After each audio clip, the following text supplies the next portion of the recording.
What would you say are some of the greatest threats to human existence? Oh man. Climate change. I would say there's a large mental health crisis. The creeping authoritarianism. People is the biggest threat. What if I were to tell you that there was a more subtle, more hidden threat that was slowly disintegrating the fabric of society?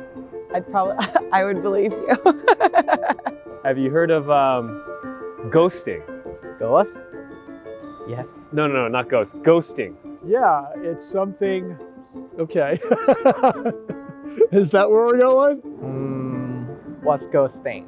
In 2017, Merriam-Webster officially defined ghosting as abruptly cutting off all contact with someone with no explanation. Now, ghosting is not a new thing. People have been ghosting each other since the dawn of man.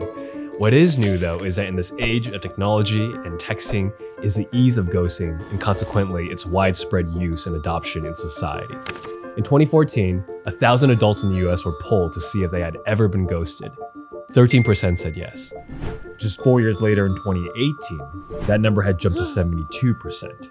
Ghosting has even spread beyond dating and into the workplace, with employers and employees alike ghosting each other either during the recruiting phase or even after employment. Basically, ghosting has become the elephant in the room. It's something that we all know is wrong, but do anyways, and we're all okay with it. I've been ghosted, I have ghosted, and it's part of the game. It's part of the game. It's part of the game. Here you go. Thank you. Yeah. So, how was your date last week? It was good. Yeah, we met up, grabbed a couple drinks, chatted a bit, and that was it. So you're gonna ask her out again? No, I don't think so. She was sweet, but I wasn't really feeling it. Do you let her know? I mean, after the date, she just texted me and she was like, hey, had a great time. It was great meeting you. And I was like, yeah, it was great meeting you too. And that was it? Yeah. So you didn't text her after that? No. Is that ghosting? Is it? So that conversation with my friend was what sparked my whole interest in ghosting. You see, my years of dating in New York City, I've rarely followed up after first, even second dates, and no one's ever complained or called me out on it. If anything, I thought I was doing the right thing by not following up. If I'm not interested in you and whatever, it's not that serious, we've seen 3 times or less, I'm not gonna make it this whole thing that I think we're better. It's they don't care. They're gonna be like, why are you okay? Yeah, I mean, given that it was just a first date, given that we're not in love or anything, going out of my way just to reject someone almost feels unnecessary, if not mean. But I think when it's early stages, trying to anticipate someone's interests, and it seems to be an overextension to be like, hey, I don't really see it working out. Maybe it's that you don't want to have to explicitly be rude and say I'm not feeling it, please take care. Yeah, they don't want to come off rude by saying that, and they don't want to be rude by ghosting them, so it's an awkward middle ground. I mean, that's a predicament, right? If it's rude to reject someone and it's rude to ghost, all else equal, might as well just ghost, right? Have you guys ever been ghosted? Oh yeah. It's our second date. We met up. Even in the morning, he made me coffee to leave and just went out of his way, gave me a t-shirt because I wasn't planning on staying over and I had to work the next morning and I was in and it just felt so kind and what you would do for a potential partner, not a one-night stand. And then I just didn't hear from him at all. How did that make you feel? Really shitty. I called him out on it. He said that he really did enjoy spending time with me and he had just started dating again and had met someone that he felt he had a stronger connection with and really wanted to pursue. Why didn't he just tell you that first? I think it's easier, right, to just see if that other person will kind of just go away and not having to do the emotional work of going out of your way to tell them. In this article on clevelandclinic.org, Dr. Albers says that the overarching reason for ghosting is avoidance. Simply disappearing sidesteps any potential conversation, seeing hurt feelings or arguments. It's why the guy in the previous story ghosted that woman. I mean, he had a reason to not want to see her again. He just didn't want to say it and potentially open up a difficult or awkward conversation. Which gets me wondering with my first date, how much of my not following up was actually due to me not wanting to be rude or commit a social faux pas, versus me just trying to avoid a difficult to write text message? Well, it turns out there's been studies done on this exact topic. In this study performed in 2021, researchers looked at the association between avoidant attachment styles and ghosting and found that ghosters reported more avoidance than those who had not ghosted, meaning that those with avoidant attachment styles were more likely to ghost. Now, for those of you who don't know, avoidant attachment style is part of a logical psychological theory called attachment theory, which I won't get into here, but the net of it is that those with the avoidant attachment style, due to the way they were raised or their relationship with their parents, generally find getting close to others difficult, will keep others apart, away, and find intimacy difficult. Which makes me wonder, given that we've seen ghosting spread from dating to the workplace, is it possible that avoidant behavior in one area of our lives makes us more avoidant people in general? Do you feel like that kind of mindset might carry over in other parts of your life, particularly when it comes to more sensitive topic matters with maybe family or friends? Oh no, I'm the blunt one. Okay. I'm Yeah. the one that forces everyone else to have the uncomfortable conversations. Oh, wow. What about for between you and I though? What if I come to you for a very serious topic? Do you avoid it sometimes? I think that potentially he is less open with sharing like more personal things with me, or like what you want, what your wants are. That's fair. Is ghosting and avoiding difficult conversations, avoiding telling our truths, generally making us less communicative and emotionally intelligent individuals? I don't know. Maybe, maybe not. But intuitively, at least to me, there seems to be a connection there. I mean, honest and open communication is not an easy thing to do. It takes practice, it takes self-awareness. It's a sign of maturity, and it's a sign of someone who wants to grow, which actually takes me to my second key piece of research that I found. But first, a message from the sponsor of this video, which is me. I am the sponsor of this video. So if you enjoy this video thus far, please consider subscribing so that I might be able to get a real sponsor one day. Thank you. So there's a concept in developmental psychology called fixed and growth mindset theory. Those with a fixed mindset are just that. They're fixed, static. They don't think they can change a given situation or themselves. They avoid challenges and failure. And in their view, life happens to them. Those with a growth mindset, on the other hand, are much more open and fluid. They believe they can change and get better. They see challenges and failure as opportunities to learn and grow. And in their view, they happen to life. So how does fixed and growth mindset theory apply to dating and ghosting? The fixed mindset with relationship termination is zoomed out a little bit and kind of basically saying like, oh, if he wasn't interested, and there's nothing that would have, like, we would have gotten here anyway. And how does someone with a growth mindset approach dating? So someone with a growth mindset believes/operates on the idea that effort from both sides can equal success no matter what the other conditions are. What's interesting, and perhaps not so surprising, is that in this 2019 study, researchers looked at the association between fixed and growth mindsets with ghosting. It found that those with stronger destiny, or what they're calling fixed beliefs, were 63% more likely to think that ghosting was an okay way to terminate a relationship, while those with stronger growth beliefs were 38% less likely to think that ghosting was okay. In other words, those with fixed mindsets were more likely to ghost than those with growth mindsets. Now, having a fixed mindset isn't always necessarily a bad thing.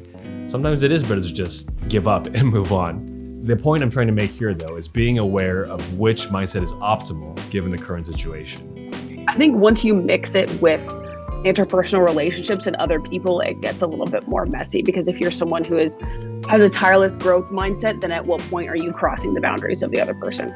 And then if you're someone who's super fixed, at what point are you just being completely inflexible? And so then going back to my first date, maybe that's the move here, right? If I think she has a fixed mindset, maybe I don't follow up.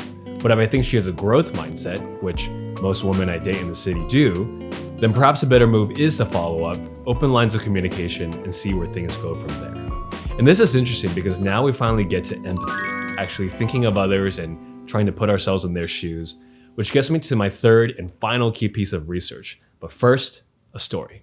Basically, we were friends freshman year of college, and then we hooked up. Then eventually he just kind of stopped texting me really. And then the next year he reached out to me and was like, hey, what's up? And I was like, you're kidding. No, what? I literally was like, you're not just gonna say that to me. And then he gave me this whole apology, whatever. And then he's like, oh, like, we should get coffee sometime and catch up. I'm like, sure. Never reaches out to me, like, whatever. Then another year comes. Same thing. Like, he texts me again. He's like, let's get a coffee, whatever. I'm like, okay, cool. Like, I'm free Saturday. He's like, okay, like, whatever. Never, like left me on open or something. And I was like, what's wrong? Like, what are you gaining from this? I just, like, I don't know. So anyway, that was that. What would you have wished he said? I wish he would have been like, hey, like, this isn't, like, working for me anymore. Like, let's just be friends. And I would have been cool. Like I like you being my friend rather than nothing at all. But now I'm like, you're a psychopath, so I don't want to be friends with you. Why do you say psychopath? Like, the way that he went about it just, to me, shows, like, a lack of, like, emotional intelligence and, like, lack of empathy. Like, I feel like he just didn't consider my feelings, like, at all. Turns out this woman was onto something. So there exists a psychological theory of personality called the dark triad, which refers to a trio of negative personality traits: psychopathy, Machiavellianism, and narcissism. Narcissism is characterized by pride and egotism, Machiavellianism by an absence of morality and a willingness to manipulate and exploit others, and psychopathy by inability to feel normal human emotions like empathy and remorse. Unsurprisingly, the dark triad traits have been associated with a slew of negative behaviors, including academic cheating, increased criminal activity, violence towards intimate partners, and negative workplace behavior. It's no good, guys. And in 2021, researchers looked at the association between ghosting and the dark triad traits and found that those who had ghosted others in the past were more Machiavellian and more psychopathic, but not narcissistic, than those who had not ghosted anyone. In a similar study done in 2019, researchers found that Tinder users had higher scores of dark triad traits compared to non-users. Basically, what's going on in this age of dating apps and casual dating is that we're creating a society of low-key Machiavellian psychopaths. It's also a personal statement about the band itself. Hey, Paul! Now, correlation does not imply causation, but the correlation is nonetheless concerning. So, to summarize our key research findings, we see ghosting associated with 1, avoidant attachment styles, 2, fixed mindsets, and 3, the dark triad traits. Guys, ghosting is hurting our collective ability to effectively communicate and connect with each other.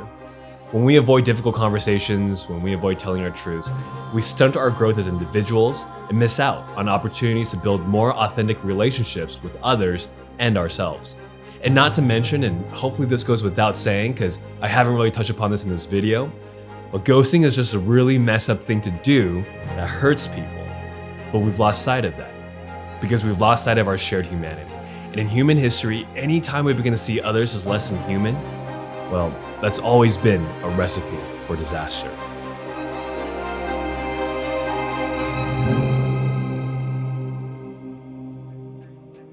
So after doing all that research and doing all the interviews, I just decided for myself that I wanted to be more open and forthright in my communications. And so I decided that I would follow up after all my first dates. And I'm not gonna lie, it was pretty uncomfortable at first and felt kind of strange and awkward, but I made the commitment and I was kind of curious as to what would happen.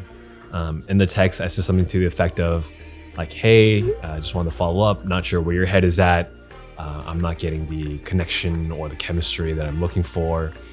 And surprisingly, most women were pretty appreciative and thankful for the note. They're just like, oh, cool, thanks, yeah. Overall, I did find that building that habit of communication in my dating life did spread to other parts of my life as well and made me more communicative with my friends and family, with coworkers, with friends from church and other social groups. My overall reflection with more open communication is that doing this just made me feel more authentic, real, human, confident. It gave me a better sense of what my boundaries were, what my intentions were, what I wanted out of things and people. And honest and open communication isn't always an easy thing to do, but in my experience, it's fruitful. And the more I do it, the better I get at it, the more articulate I am. Now, to be sure, I'm not saying that ghosting is always bad. I think there are certain situations where ghosting is the right move, particularly when one's safety is involved. But I guess I'm just trying to build awareness here, awareness of what ghosting does to the ghoster, what ghosting does to the ghostee, and what ghosting is, I believe, doing to society as a whole. But Anyways, I've rambled on long enough. Thank you so much for watching this video. If you haven't subscribed, please do so. Please don't ghost me. I'd really appreciate it. But yeah, that's it. Guys, I'll see you in the next video. Until then, be good, be happy, and don't ghost anyone.